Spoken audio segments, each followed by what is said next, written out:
आपका स्वागत है। आज हम एक बहुत ही दिलचस्प विषय पर बात करने वाले हैं।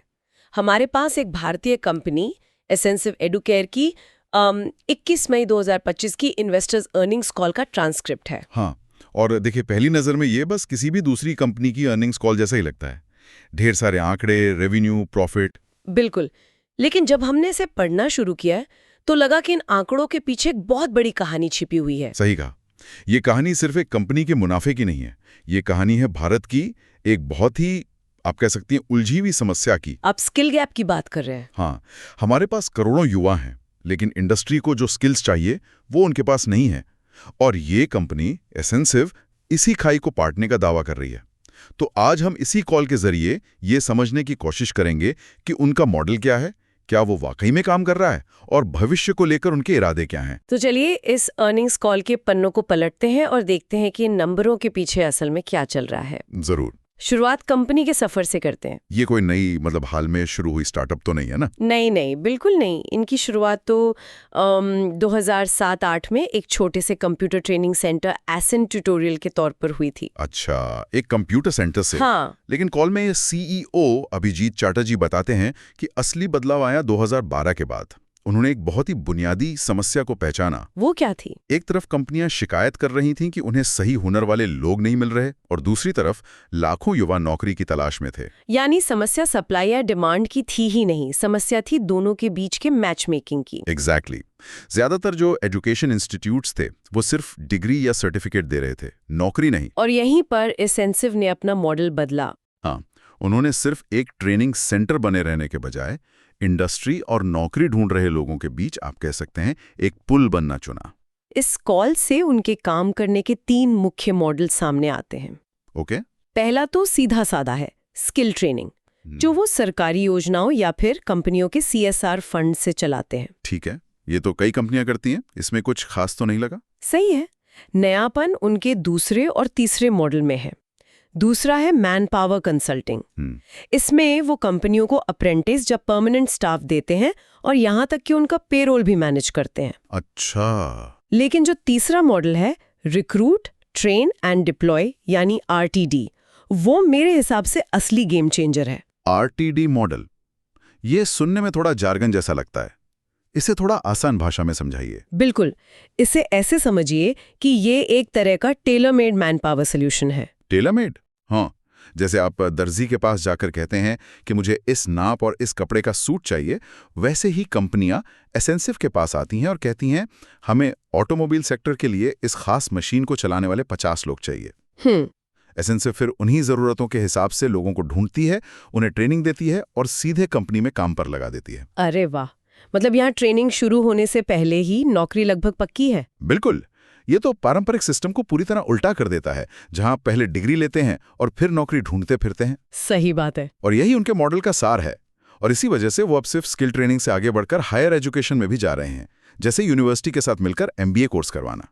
लेकिन यहां भी उनका फोकस डिग्री से ज्यादा नौकरी पर है। और इसी से जुड़ी एक बड़ी स्ट्रैटेजी भी कॉल में सामने आई। CEO ने बताया कि पहले उनके रेवेन्यू का मतलब लगभग 90% हिस्सा सरकारी प्रोजेक्ट से आता था। हाँ, और अब वो इसे 50-50 के अनुपात पर ला रहे हैं।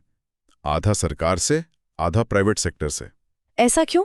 सरकारी काम में ज्यादा पैसा नहीं है क्या? नहीं, बात पैसे की नहीं, रिस्क की है। ये एक बहुत ही स्मार्ट मूव है। ऊपर से देखने पर शायद लगे कि वो सरकारी काम कम कर रहे हैं, लेकिन असल में वो अपना रिस्क कम कर रहे हैं। रिस्क कैसा? जैसा कि हम आगे बात करेंगे, सरकारी प्रोजेक्ट्स में पेमेंट आने में अक्सर देरी होती है। प्राइवेट क्लाइंट्स के साथ मार्जिन भले ही थोड़ा कम हो, लेकिन पैसा समय पर आता है, जिससे कंपनी का कैश फ्लो बना रहता है। तो ये सिर्फ एक फाइनेंशियल फैसला नहीं है, ये तो उनके बिजनेस मॉडल की मजबूती का एक सबूत भी है। कैसे? अगर प्राइवेट कंपनियां अब उनके मॉडल के लिए पैसा देने को तैयार हैं, तो इसका मतलब है कि ये मॉडल सिर्फ सरकारी सब्सिडी पर नहीं चल रहा, ये वाकई में इंडस्ट्री की जरूरत पूरी कर रहा है। बिल्कुल सही। ये एक तरह का मार्केट वैलिडेशन है, और इसी भरोसे के दम पर वो अब एक बहुत बहुत बड़ा दांव लगाने जा रहे हैं। जब मैंने कॉल में वो हिस्सा पढ़ा तो मुझे लगा कि ये कुछ ज्यादा ही महत्वाकांक्षी है। एक ट्रेनिंग कंपनी से सीधे एक पूरी यूनिवर्सिटी। महत्वाकांक्षी तो है, लेकिन उनके मॉडल का अगला लॉजिकल कदम भी यही है।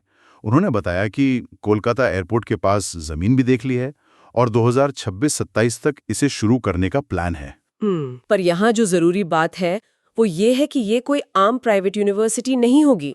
मतलब? सीईओ अभिजीत चटर्जी ने कॉल में साफ साफ कहा कि आज देश में ज्यादातर प्राइवेट यूनिवर्सिटीज रोजगार पैदा करने में संघर्ष कर रही हैं। वो डिग्रियां तो बांट रही हैं पर नौकरियां नहीं। हाँ, ये तो एक बड़ी समस्या है। एसेंसिव इसी समस्या को जड़ से पकड़ना चाहता है। उनकी यूनिवर्सिटी इंडस्ट्री लेड होगी। इंडस्ट्री लेड, इसका ठीक-ठीक क्या मतलब हुआ? क्या कोर्स इंडस्ट्री के लोग डिजाइन करेंगे? उससे भी एक कदम आगे। इसका मतलब है कि यूनिवर्सिटी तभी कोई कोर्स शुरू करेगी जब इंडस्ट्री की तरफ से नौकरी की पक्की डिमांड हो। अच्छा, एक उदाहरण देकर समझाइए। मान लीजिए लॉजिस्टिक्स सेक्टर की 5 बड़ी कंपनियों को अगले साल 500 सप्लाई चेन मैनेजर्स की जरूरत है, तो यूनिवर्सिटी ठीक 500 सीटों का एक बैच शुरू करेगी जिसका कोर्स उन्हीं कंपनियों के साथ मिलकर बनाया जाएगा। और नतीजा? नतीजा ये कि जो भी उस कोर्स से ग्रेजुएट होगा उसके हाथ में पहले से नौकरी होगी। ये तो सिर्फ एक यूनिवर्सिटी खोलने की बात नहीं है।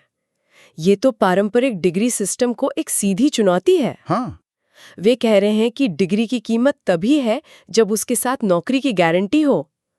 ये तो शिक्षा को एक प्रोडक्ट से एक सर्विस में बदलने जैसा है। हाँ, आपने बिल्कुल सही समझा।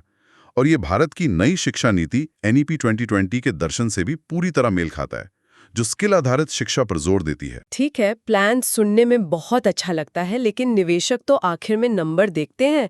कॉल में एक निवेशक ने पूछा भी कि इतना बड़ा प्रोजेक्ट, इसके लिए पैसा कहाँ से आएगा? हाँ, पूछा था और जवाब काफी सीधा था। उन्होंने कहा कि फंडिंग 2 रास्तों से आएगी। पहला, कंपनी की अपनी कमाई से जो लगातार बढ़ रही है, और दूसरा जरूरत पड़ने पर बाजार से पूंजी जुटाकर।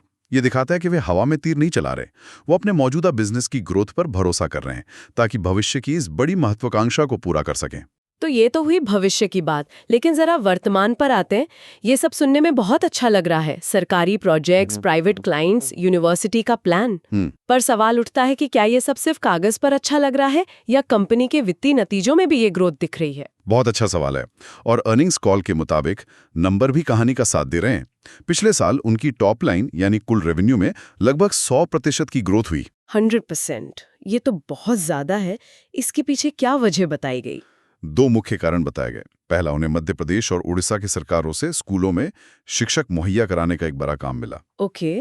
और दूसरा, पर्यटन मंत्रालय का एक बहुत बड़ा प्रोजेक्ट जिसमें उन्होंने टूरिज्म और हॉस्पिटैलिटी सेक्टर के लिए लगभग 9000 लोगों को ट्रेनिंग दी। ठीक है, ग्रोथ तो दिख रही है, लेकिन कॉल में एक निवेशक ने एक बहुत तकनीकी लेकिन जरूरी सवाल उठाया था। आप ट्रेड रिसीवेबल्स की बात कर रही हैं? हाँ, वो पैसा जो कंपनी को अपने ग्राहकों से लेना है।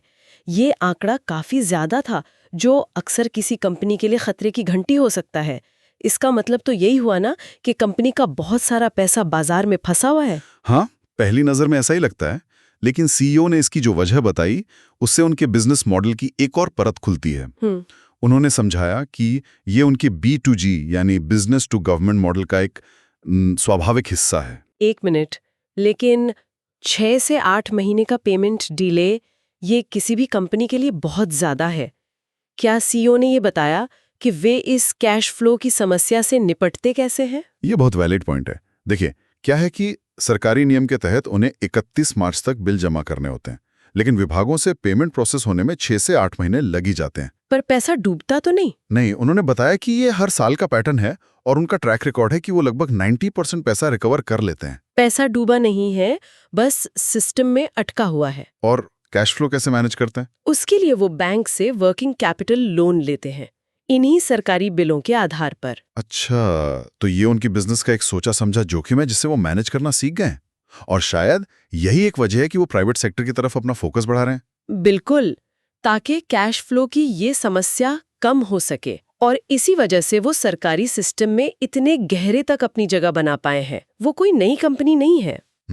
कॉल में जिक्र आया कि वो 2013 से PMKVY जैसी हर बड़ी सरकारी स्किल योजना का हिस्सा रहे हैं। वो NSDC यानी नेशनल स्किल डेवलपमेंट कॉरपोरेशन के पार्टनर हैं, जो इस क्षेत्र में बहुत बड़ी विश्वसनीयता की बात है।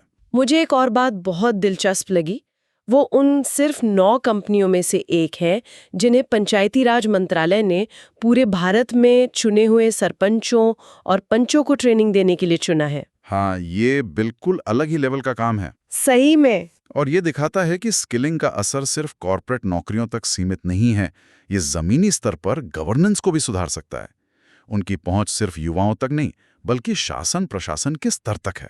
तो कंपनी की नींव मजबूत है, ग्रोथ दिख रही है और भविष्य का प्लान भी बड़ा है। अब सवाल आता है विस्तार का। क्या वो सिर्फ कुछ राज्यों तक ही सीमित है? नहीं, वो फैल रहे हैं। कॉल में उन्होंने बताया कि अब वो ओडिशा, सिक्किम और मणिपुर जैसे राज्यों पर ज्यादा ध्यान दे रहे हैं। अच्छा। ओडिशा में तो उन्हें एक बहुत बड़ा प्रोजेक्ट मिलने की उम्मीद है, जिसमें 20,000 स्वयं सहायता समूह की महिलाओं को अपस्किल किया जाएगा। ये तो उनके मॉडल की एक नई परीक्षा होगी। वो कैसे? क्या वे कॉर्पोरेट जरूरतों के लिए युवाओं को ट्रेनिंग देने वाला अपना मॉडल ग्रामीण महिलाओं को अपस्किल करके उन्हें मुख्य धारा की अर्थव्यवस्था से जोड़ने के लिए भी इस्तेमाल कर सकते हैं? अगर हाँ, तो ये उनके प्रभाव का एक नया आयाम खोलेगा। बिल्कुल। और वो ये सब सिर्फ पुराने तरीकों से नहीं कर रहे, उन्होंने टेक्नोलॉजी को भी अपनाया है।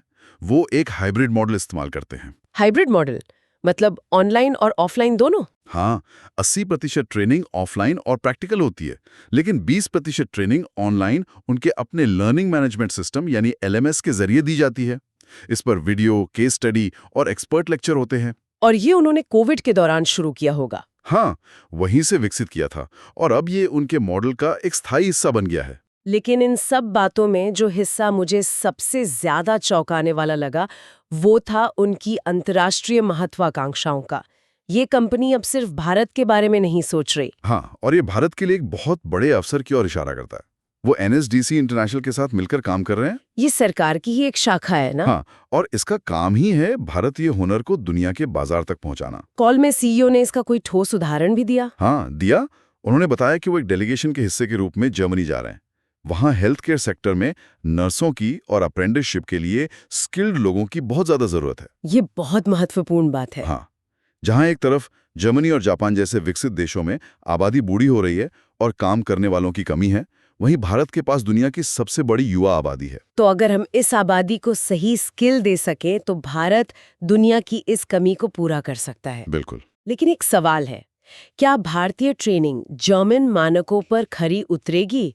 क्वालिटी कंट्रोल एक बहुत बड़ी चुनौती होगी। बिल्कुल, और इसीलिए NSDC इंटरनेशनल जैसी सरकारी संस्था का साथ होना इतना जरूरी है। वे इसी गैप को भरने का काम करते हैं, स्टैंडर्डाइजेशन, सर्टिफिकेशन और दोनों देशों के नियमों के बीच तालमेल बिठाना। तो इस पर काम शुरू हो चुका है? हाँ, एसेंसिव को उम्मीद है कि वो इसी साल अपना अंतर्राष्ट्रीय कंसल्टिंग बिजनेस शुरू कर देंगे। ये सिर्फ एक विचार नहीं है। तो इस पूरी चर्चा को समेटते हैं, ये कहानी सिर्फ एक कंपनी के तिमाही नतीजों की नहीं है। ये कहानी है भारत में शिक्षा को रोजगार से जोड़ने के एक व्यवहारिक और जमीनी मॉडल की। एक कंपनी जो एक छोटे से ट्रेनिंग सेंटर से शुरू होकर अब हायर एजुकेशन के पूरे इकोसिस्टम को एक इंडस्ट्री फर्स्ट अप्रोच के साथ बदलने की महत्वाकांक्षा रखती है। सही कहा। और इस चर्चा के अंत में हम एक विचार छोड़ जाते हैं। ये तो साफ है कि एसेंसिव भारत के स्किल गैप को भरने के लिए एक सफल और स्केलेबल मॉडल बना रहा है। लेकिन क्या असली सवाल ये है कि क्या भारत में सफल हुआ ये मॉडल जर्मनी जैसे विकसित और एक बिल्कुल अलग सामाजिक आर्थिक संरचना वाले देश की जरूरतों को भी पूरा कर पाएगा? और अगर ये हो जाता है तो इसके क्या मायने होंगे? क्या भारत दुनिया का स्किल कैपिटल बन सकता है? और इस सफर में एसेंसिव एडुकेयर जैसी कंपनियां क्या भूमिका निभाएंगी? ये शायद आने वाले दशक का एक बहुत बड़ा सवाल है।